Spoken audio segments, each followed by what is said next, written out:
Pernah punya pengalaman toxic relationship nggak? Wah, ini menyakitkan guys. Angie dilempar dari mobil. Mobilnya lagi jalan. Apa pengalaman paling berkesan di MotoGP Mandalika? Ya sudahlah, udah lewat kan ya.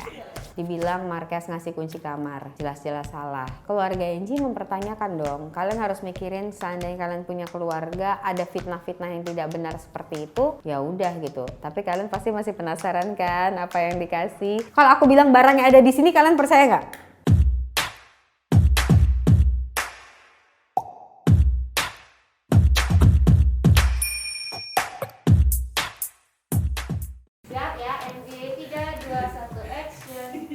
Halo semuanya, aku Angie Ang, tapi biasanya orang-orang salah manggil nama aku. Kadang-kadang Angie Eng, kadang-kadang Eng Ing Eng, kadang-kadang Eng, kadang-kadang Ang. Terserahlah, yang penting nama aku Angie, mau Anggi, terserah. Yang penting sekarang saatnya aku ketemu sama kamu dalam Yakin Tahu.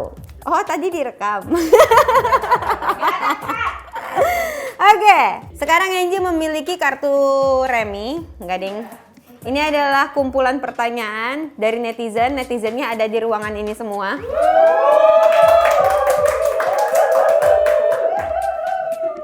Siapa sih Angie Ang? Ya tadi, Eng Ing Eng ke, Angie Eng ke, apa segala macem ya. Tapi sekarang orang itu kenal aku sebagai seorang presenter MotoGP, terus habis itu presenter di beberapa bidang olahraga sebenarnya. Kayaknya gue bakal nyabet semua tuh, bulu tangkis, basket, segala macam gitu. Mungkin sekarang fokusnya jadi sportcaster, masih belajar, tapi di sisi lain aku mencoba acting gitu. Tapi ya masih belajar, jadinya namanya itu belum segede Reza Rahadian, Chelsea Islan dan segala macam. Jangan dibandingin, itu enggak apple to apple gitu loh. Siapa sih Angie Ang? Saya aja masih mempertanyakan. Next, Angie Ang sebelum jadi news reporter, presenter, dan news anchor, Angie berprofesi sebagai 2010.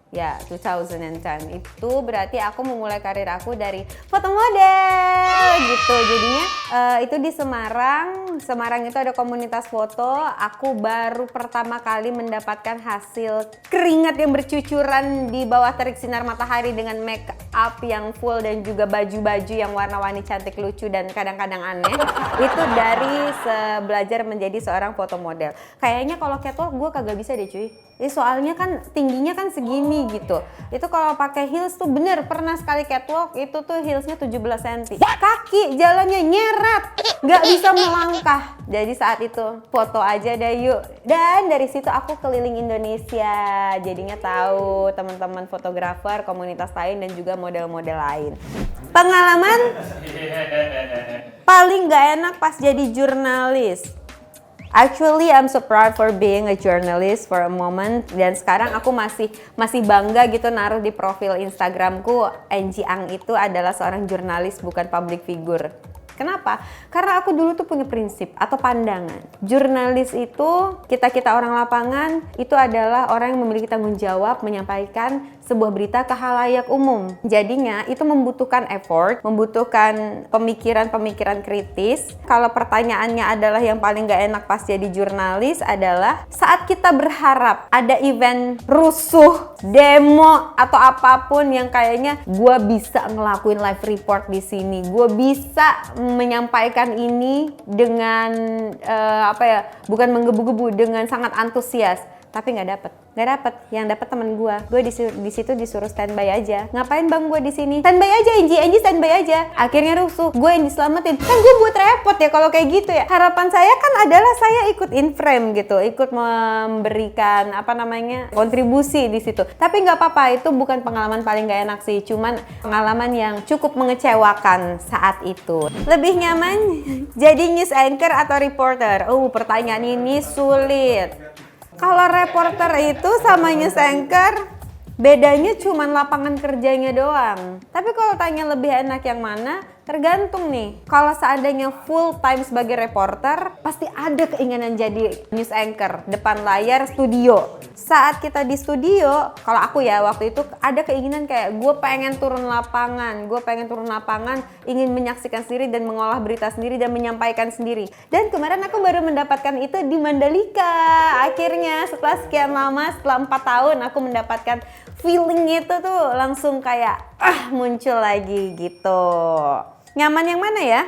Aku nyaman jadi news anchor. Dengan pertimbangan, news anchor bisa juga mendapatkan opportunity untuk turun lapangan. Tapi saat jadi reporter, perjuangan untuk menjadi news anchor masih panjang. Untungnya aku memulai dari reporter. Jadinya ada proses yang aku dapat dan yes!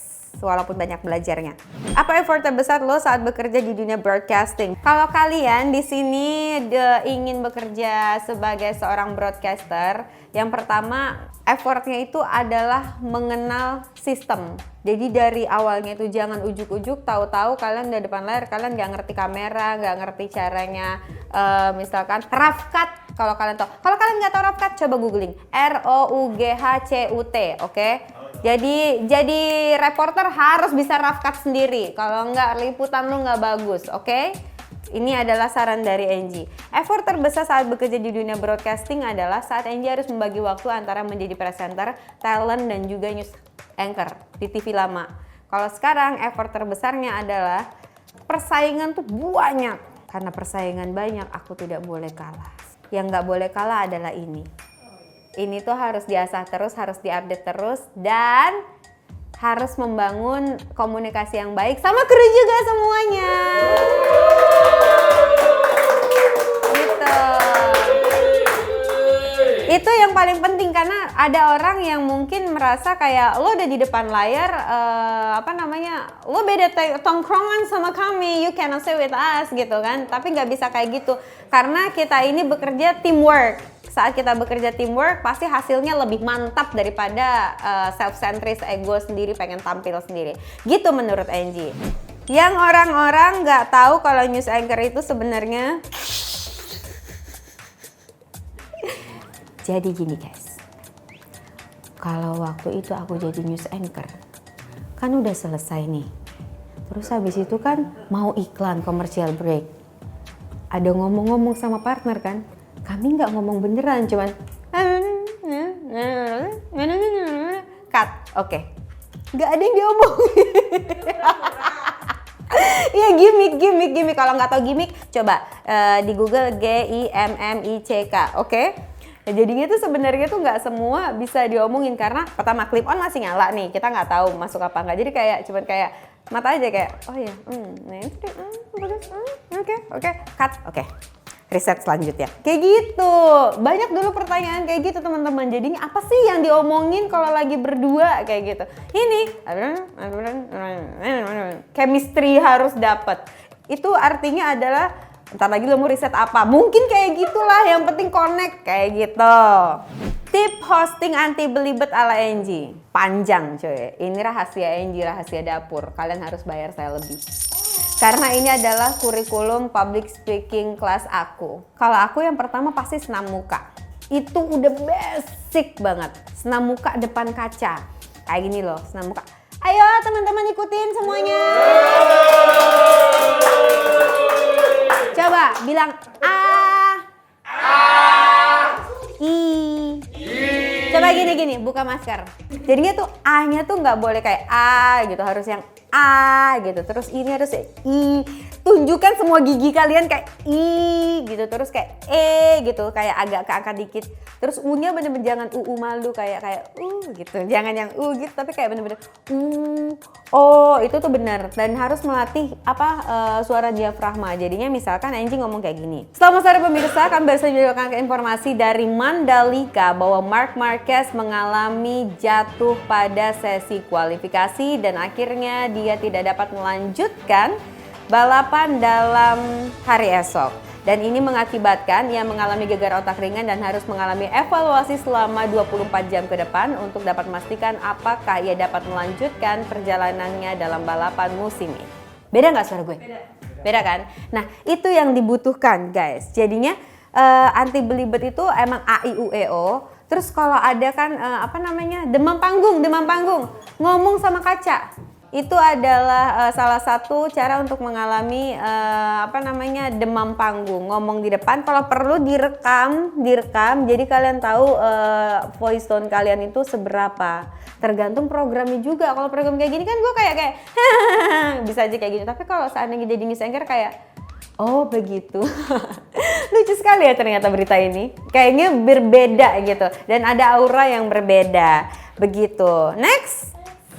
Dikenal sebagai host MotoGP, sejujurnya awal dapat tawaran itu lo emang suka MotoGP? Tidak.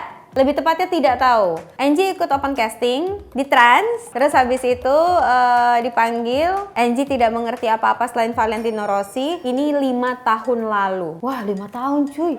Gak sadar ya udah 5 tahun ya. 5 tahun alhamdulillah. Di situ Angie bener-bener nggak ada sama sekali yang Angie ngerti, tapi Angie bilang sama Mas Budi waktu itu, Mas, kalau Mas beri saya kesempatan ini, saya akan belajar karena saya bukan tipe presenter yang mengandalkan skrip. Kalau Mas ngasih kesempatan alhamdulillah, tapi kalau belum ya udah belum rezeki saya. Ternyata dipanggil tuh jadi host Top Speed. Nah, pakai prompter kan katanya. Pas Angie nggak pakai prompter, apalin dah tuh satu skrip. Ya Allah, ya udahlah, achievement juga lah ya kita bisa menghafal itu. Ternyata baru 2 bulan Angie naik jadi kualifikasi dan jadi backup race-nya Teteh Lucy Mbak MotoGP. Di situ Angie sekarang meyakinkan bahwa Angie suka MotoGP karena selain dari sisi pekerjaan, beberapa ridernya udah mengenal lah gitu, udah beberapa mengenal termasuk dengan tim-timnya dan mereka menyenangkan. Ini adalah olahraga yang Angie akan ikuti dan semoga panjang. Doain ya guys. Amin. Next. Apa pengalaman paling berkesan di MotoGP Mandalika? Lu jangan senyum-senyum lo. Lu jangan senyum-senyum lo. Lu yang ngasih pertanyaan nih buat tahun. Ya sudahlah, udah lewat kan ya. Pengalaman paling berkesan di MotoGP Mandalika adalah yang pertama, Angie mengenal dan dikenal, bukan dikenal secara personal gitu ya, tapi kayak Angie, terus kalau Angie tegur siapa-siapa gitu, mereka kayak hai, termasuk dengan kru-krunya, mekaniknya kayak gitu. Kemarin juga Angie sempat lihat ada yang komen kayak, Angie semuanya ditegur, lah mereka negur. Gimana ya Angie kayak, oh hai gitu ya kan. Alhamdulillahnya jadinya Mandalika tidak begitu buruk untuk Angie dengan ada red flag yang lama banget kan, itu tentang hujan. Dan yang paling berkesan adalah Angie bisa merealisasikan janji Angie sama Marc Marquez dan juga Pol Espargaro dengan membawakan mereka nasi goreng. Puas? Itu adalah janji Angie di bulan Februari sebelum Marquez ulang tahun. Pas ketemu abis itu nanya nasi gorengnya mana?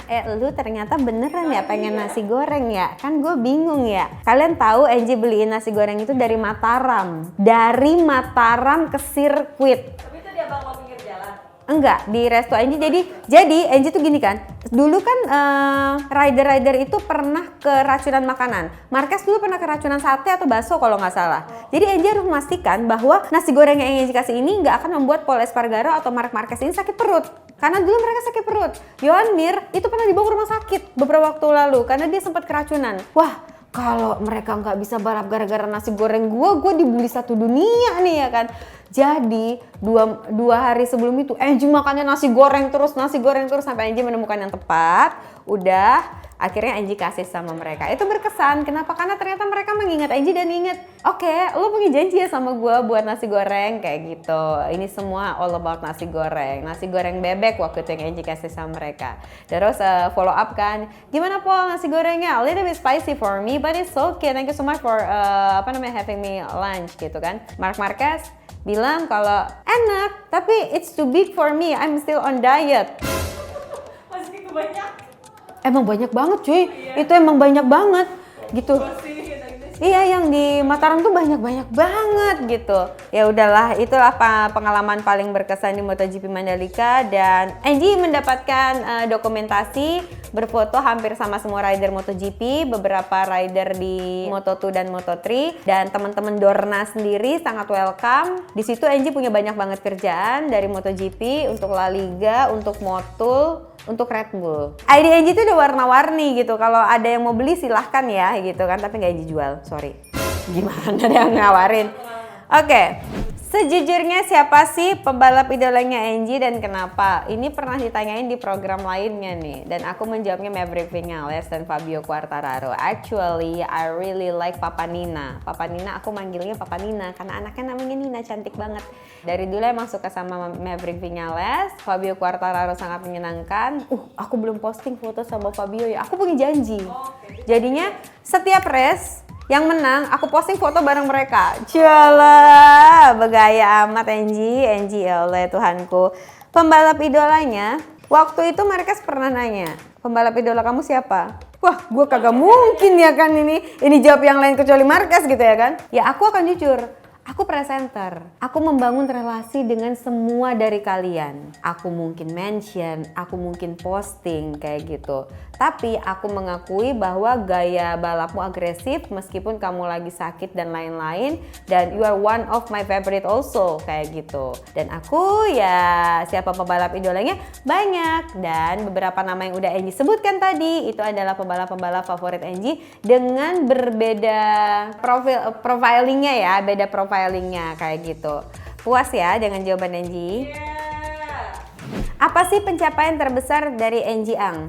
Ini terlepas dari jurnalis ya. Baru aja Angie selesai syuting film horor komedi di Malaysia yang akan tayang premier di Thailand, Malaysia, dan insya Allah Indonesia yang masih tentatif kalau Indonesia. Itu adalah film horor pertama Angie, cuma 2 orang di Indonesia dan semoga filmnya itu ya booming lah, maksudnya di negaranya masing-masing gitu. Pemainnya ada dari Thailand, Malaysia, dan Indonesia. Itu untuk pekerjaan di luar jurnalis. Untuk yang jurnalis, pencapaian terbesar Angie udah pernah banyak interview sama menteri-menteri. Sekarang Angie ya itulah beda kita kenal sampai kita tahu. Mungkin mereka nggak kenal Angie, tapi mungkin tahu. Sementara Angie kenal mereka dan tahu mereka kayak gitu. Tapi it doesn't matter at all kayak gitu. Yang penting pencapaian Angie itu ada di digital. Jadi jejak digital tidak bisa dihapus. Begitupun dengan yang baik dan yang buruk, oke? Kenapa ketawa Ji? Gak apa-apa, netizen nih, tolong yuk berteman yuk, kita yuk. Oke, sejujurnya apa cita-cita lo yang masih lo kejar? Tiba-tiba serius, ya. Sutradara. Jadinya Angie pengen banget ngedirect dan Angie lagi sekarang itu membuat sebuah new company itu bergerak di bidang personal branding sama IO lah, bisa dibilang IO, WO dan lain-lain. Itu adalah gabungan jadi satu di mana mimpi Angie dipertemukan dengan orang-orang yang sefrekuensi baik dan doakan aja semoga semuanya lancar. Sejujurnya lagi Angie tuh pengen banget jadi anak TikTok. Karena Angie nggak bisa main TikTok, apalagi yang joget yang nggak bisa. Terus sekarang gimana jogetnya? Pokoknya joget-joget, karena dulu Angie mikir TikTok itu hanya untuk ngedance. Tapi sekarang TikTok itu berkembang jadi ada newsnya, jadi ada knowledge-nya something. Aku pengen ada di situ tapi belum ada ngerjain. Mungkin teman-teman mau bantu aku ngerjain TikTok aku. Dinobatkan punya body goals idaman para wanita. Apa tips Angie? Apa nggak pernah makan tisu? Biar ringan. Body goals itu menurut kalian gimana sih guys? Gitu. Kayak gue. Iya. Coba berdiri dulu. Maksudnya apa nih? Karena body goals setiap orang tuh beda-beda. Sebenarnya ada trik untuk kalian itu bisa menciptakan body goals kalian sendiri. Ini Angie kasih trik. Yang pertama, Angie tidak terlalu tinggi. Tinggi Angie tuh 160 kurang dikit. Jadi biar gampang 160 aja ya. Nah, terus habis itu Angie suka pakai crop top dan high waist. Jadi kakinya jenjang, jadi ininya lebih tinggi dan mengeluarkan shoulder. Jadinya untuk kita mengetahui bagaimana body goals kita itu tergantung kenyamanan kalian juga kan. Dan harus didukung dengan pemakaian atau pemilihan baju yang sesuai. Angie kalau dikasih misalnya baju-baju gombrong itu nggak bisa. Kelelep cuy, itu kayak Angie ngepel. Bener-bener kayak kelelep. Mau pakai heels kelelep kagak bisa gua beneran. Tapi kalau kayak gini, ini meningkatkan kepercayaan diri Angie aja gitu. Nah, buat teman-teman, kalian bisa riset di Google, ada beberapa body type dan itu bisa kalian search model baju apa yang cocok dengan body type kalian. Kalau Angie udah suka kayak gini sama jumpsuit, crop top, high waist, jumpsuit. Udah, that's all, that's it, kayak gitu. Jadinya kalau tipsnya nggak pernah makan, tipsnya adalah kalian harus mencari bagaimana formulasi mix and match yang tepat. Kalau perlu beli di akun jualan aku di sotis.style. bisa ya. Di situ Angie jual baju-baju pre-love Angie, sepatu-sepatu, makeup, skincare, pokoknya semuanya dijamin mursid, oke? Apa hal terbucin yang pernah Angie lakukan ke pasangan? Jemputin dia kuliah. Aku SMA, dia kuliah, aku yang jemput. Naik apa? Mobil. Naik mobil. Oh, enggak motor. Yang kuliah naik mobil. Terus Jauh habis tuh itu jaraknya? iya, enggak sih, cuman kan effort ya. Terus habis itu ke pasangan, aku itu love language aku itu gift. Tapi aku nggak merasa itu bucin karena itu love language. Aku suka memberi dan aku suka diberi gitu. Itu bukan harus sesuatu yang mahal, yang apa. Jadinya itu adalah sebuah perhatian gitu. Jadinya kan love language ada 5 guys. Kalian tahu nggak apa? Pertama gift, physical touch, quality time, word of affirmation. Yang terakhir act of service. Nah, act service misalnya itu adalah second layer. Yang pertama emang gift karena itu sebagai simbol. Kita pergi kemana-mana mengingat. Act of service karena dia ingin membuat kita nyaman, ya kan? Word of affirmation dia ingin menyemangati kita. Jadinya itu menurut Angie adalah hal-hal yang membuat kita nyaman, aman, tenang, bahagia. Kalau menurut Angie beda-beda sama kalian. Nah, di sini kalau yang terbucin, aku tidak merasa act of service itu hal yang bucin karena aku menyukainya. Tapi ya palingnya itu kalau jemput, aku kan lagi SMA ya. Terus habis itu jemput dia kuliah. Terus habis itu bayarin kosan. Bayarin kosan. Gue kumpulin uang jajan gue 20.000 per hari, gue kumpulin bayarin kosan. Diganti sih, cuman kan bayarin kosan, gue kan masih tinggal sama emak gue ya, gitu kan, kayak gitu. Bayarin kosan tuh pernah tuh. Hey, kalau lu nonton, bang, udah lunas kok, tenang aja bang. Punya pengalaman main film, Angie ketagihan acting nggak? Peran apa yang ingin diperankan? Angie punya pengalaman main film, tapi fun fact-nya adalah Angie nggak menghitung berapa film yang pernah Angie ada di layar ya, karena sebagian besar Angie tuh bukan tahun ini. Kalau tahun ini alhamdulillah progresnya ada, tapi beberapa tahun yang lalu Angie tuh kayak cameo apa, dan mostly itu sebagai jurnalis. Dulu Angie punya pikiran kayak gini, kenapa sih gue jurnalis mulu? Tapi sekarang mindset Angie berubah. Once lu butuh jurnalis, lu pasti nyari gue.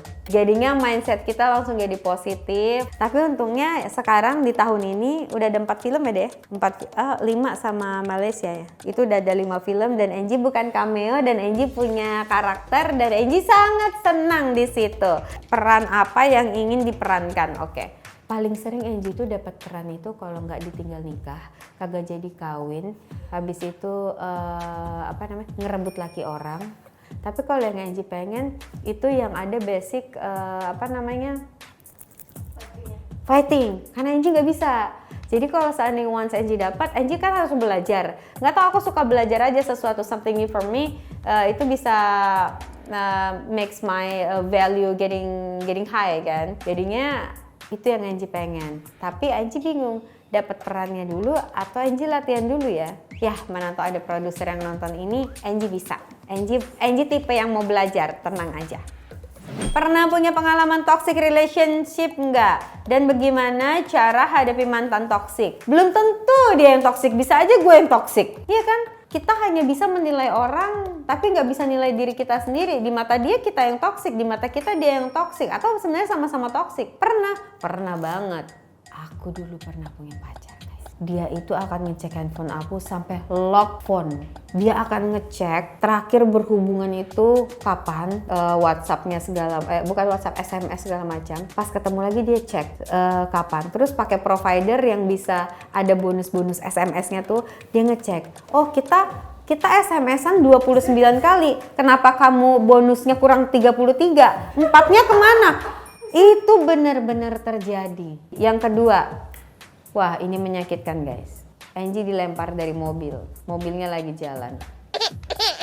Dan itu toksik banget gitu. Bukan untuk menjelek-jelekan, dia tipe orang yang merasa punya power dan duit jadi semuanya bisa dibeli. Tapi sorry, dia tidak bisa membeliku. Pride man. Habis itu aku tinggalkan dia dan dia mengancam bunuh diri dari lantai 3. Ya udah aku naik motor pulang. Tapi loncat patah. Beneran?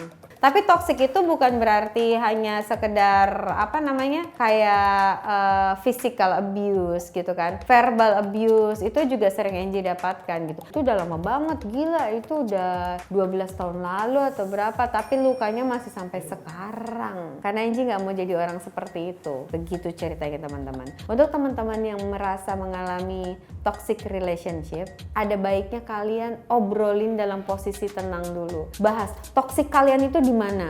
Wede, Angie. Oh, udah.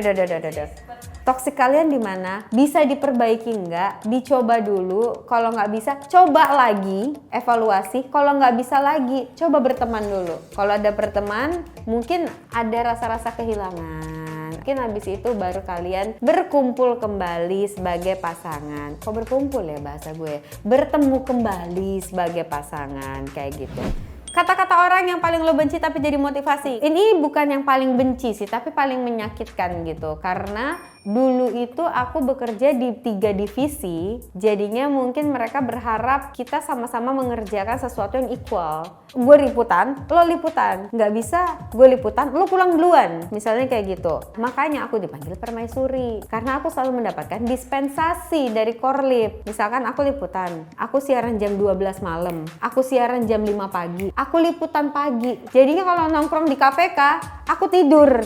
Jadinya dispensasi itu diberikan karena sebenarnya ya Angie udah terforsir, sementara yang lain tidak. Mungkin itu yang mereka belum mengerti. Itu jadinya Angie dipanggil permaisuri karena mendapatkan dispensasi banyak banget. Tapi Angie udah maafin ya, karena Angie tahu orang-orangnya siapa aja. Tidak apa-apa. Mungkin kita bisa berhubungan baik tapi tidak untuk kerjaan. Sebagai teman aja. Oke, bro? Kok bro? Sis dan sis. Bro dan sis. Geng. Kalau jurnalis manja, jurnalis manja ini lucu nih. Ini kejadian bulan ini juga puasa ke Nagrek. Angie dapat tugas di Nagrek di 2015, ya kan? Kan panas ya, Bo ya.